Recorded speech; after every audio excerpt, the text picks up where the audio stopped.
Hi friends, ఎలా ఉండండి? అందరు బాగున్నారా? ఇదైతే మేము మృగశిర రోజు అందరు ఫిష్ తెచ్చుకుంటుంటారు కదా, ఆ రోజు అనమాట. మృగశిర రోజు అయితే మేము ఫిష్ అయితే తెచ్చుకున్నాము. అది కూడా చిన్న చేపలు నాన్న తీసుకొచ్చారు. తర్వాత నాకు చిన్న చేపలు వండొచ్చు, బట్ కాకపోతే అమ్మ ఇంకా చాలా బాగా వండుతుంది. నేను పెద్ద ఫిష్ అయితే చాలా మంచిగా వండుతా. అమ్మని ఉండడిన, అమ్మ నువ్వే వండేసే, చిన్న ఫిష్ బాగా వండుతావు అని అంటే అమ్మ అయితే చిన్న ఫిష్ అయితే వండేస్తుంది, మంచిగా వండుతుంది. అయితే ఫస్ట్ స్టార్టింగ్ అయితే అమ్మ పులుసు ఫస్ట్ వేసుకొని తర్వాత ఫిషెస్ తర్వాత వేసేది. కానీ ఇప్పుడు సేమ్ పెద్ద చేపలు ఎలా వండుతుందో చిన్న చేపలు కూడా అలానే వండుతుంది అనమాట. ఇంకా అమ్మ కొన్ని కొన్ని అమ్మ చేతితోటి చేసే వంటలు ఎంత బాగుంటాయో, పప్పు కానీ తర్వాత ఇది చేపల పులుసు కానీ. అప్పట్లో చికెన్ కర్రీ ఇంకా చాలా బాగా వండేది. అమ్మ కొంచెం సూప్ టైప్ చేస్తుంది, మాకేమో అంత సూప్ నచ్చదనమాట. మేము కొంచెం దగ్గరికనే వండుకుంటాము, అట్లా అమ్మ బాగా వండుతుంది. ఇంకా ఇక్కడైతే మృగశిర కార్తె, అప్పుడే మృగశిర కార్తె వచ్చేసిందంటే ఇంకా హాలిడేస్ కూడా అయిపోయినట్టే కదా. ఇక ముగ్గురు స్కూల్ కూడా స్టార్ట్ అయిపోతాయి. ఇంకా ఆల్రెడీ 12th నుంచి స్టార్ట్ అన్న వాళ్ళు కాస్త 15th నుంచి మనకైతే స్టార్ట్ అని చెప్పిండ్రు. ఇంకా ఇక పోయినాక చూడాలి, అన్ని బుక్స్ తీసుకోవాలి.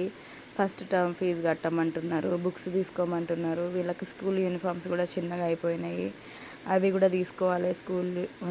అన్ని షూస్ కానీ, బ్యాగ్స్ కానీ, వాటర్ బాటిల్స్ కానీ ఇవన్నీ తీసుకోవాలి. మళ్ళీ మనకు ఒక స్కూల్ స్టార్ట్ అవుతుందంటే ఒక 50,000 ఉంటే కానీ పిల్లలకి మనం ఏది చేయలేము కదా స్టార్టింగ్లో. అంటే బుక్స్కి, ఓన్లీ బుక్స్కి ప్లస్ వాళ్ళ స్కూల్ యూనిఫామ్స్కి మాత్రమే ఇదే. టర్మ్ ఫీజు అంటే ఇక మనం ఆలోచించాలి. ఇక చూడాలి టర్మ్ ఫీజు మరి ఇప్పుడు నెక్స్ట్ టైం కడతామో, ఇక అంటే నెక్స్ట్ 1 month ఆగి కడతామో చూడాలి. అదే ఆలోచిస్తున్నా. ఇక్కడ అమ్మ అయితే చేపల కర్రీ వండింది. ఫస్ట్ వీడియో ఇదే పెట్టాలి. అమ్మ ఎప్పుడు ఒకతే కడుగుతుంది, నేను ఉండే పాపం ఎంతసేపు ఒకతే కడుగుతుంది అని చెప్పేసి నేను అమ్మ ఇద్దరం కలిసి కడుగుతున్నాము. ఇప్పటివరకు నేను ఒక్కసారి కూడా కడగలేదు. అంటే ఒక పెద్ద చేపలు, అది కూడా చెల్లె నేను ఇద్దరం కలిసి కడిగినాము అని అంటే, మళ్ళీ ఇప్పుడు చిన్న చేపలు అమ్మతో నేను అవి రానా జల్లెలో ఏమో తీసుకొచ్చిండు, చెల్లెలు కాదు పాపెర్లు తీసుకొచ్చిండు. వాటికి ముళ్ళులు చాలా ఉన్నాయి, అవి ఎంత గుచ్చుకుంటున్నాయి తెలుసా ముళ్ళులు అండి. అసలు పైన నడుము దగ్గర పట్టుకొని కడిగినా కుచ్చుకుంటున్నాయి, ఎక్కడ ముందుకు పట్టుకున్నా కుచ్చుకుంటున్నాయి.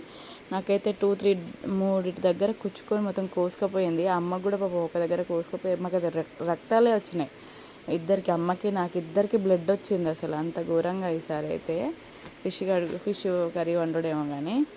ఇంకా తర్వాత అమ్మ కొంచెం ఫిష్ వేసి ఫ్రై చేసిన తర్వాత ఇక్కడైతే చేపల పులుసు కూడా, చేపల చారు కూడా పోసేసింది, అదే చింతపండు రసం పోసేసింది.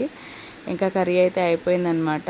ఇక దాని తర్వాత కొంచెం సేపు అట్లా ఇక తోటలకు వెళ్దామని చెప్పేసి, తోట అంటే పెద్ద తోట ఏం కాదు, ఇది ఏమంటారు 300 గజాలు దాకా ఉంటుంది అనమాట, 2.5 గుంటలు అంటారు మా సైడ్ అయితే. అందులో అమ్మ అన్నీ పెట్టింది కదా, ఏమైనా కూరగాయలు వస్తాయా అని చెప్పేసి నేను, చెల్లె, అమ్మ ముగ్గురం వెళ్ళినాం. కొంచెం సేపు ఆ తోట సైడ్ అట్లా వెళ్తే కొంచెం సేపు పీస్ఫుల్గా అనిపిస్తుంది.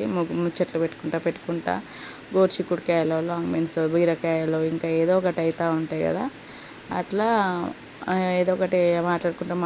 అందులోనే గొడవలు అయితే అలానే మాట్లాడుకుంటాం. నేను చెప్పింది చెల్లెకి నచ్చదు, చెల్లె చెప్పింది నాకు నచ్చది, అమ్మ చెప్పింది ఎవరికి నచ్చది, అట్లా ఉంటుంది అనమాట. ఈ అమ్మనేమో నెక్స్ట్ టైం అన్నీ కూరగాయలు ఏం పెట్టాను అవే పెడతా అని ఇగో ఇదే ఉంటుంది అనమాట. ఇంక ఈవినింగ్ అయితే అన్ని కూరగాయలు అయితే తెంపుకొచ్చేసినాము.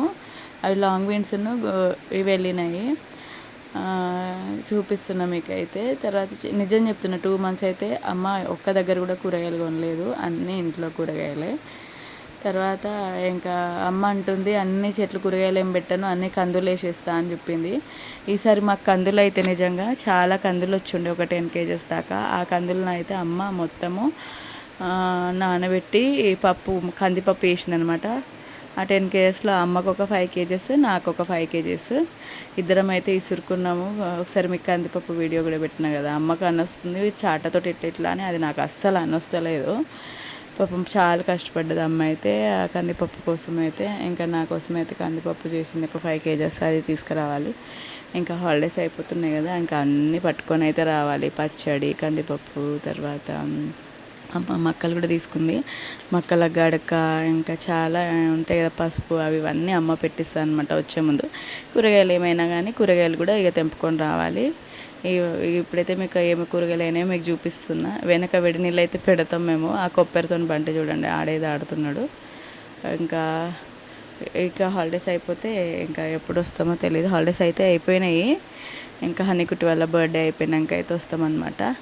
ఇంకా ఇది అనమాట వీడియో వచ్చేసి. మీకు కనుక నా వీడియో నచ్చితే లైక్ చేయండి. కొత్తగా ఎవరైనా చూస్తే సబ్స్క్రైబ్ చేసుకోండి. బాయ్.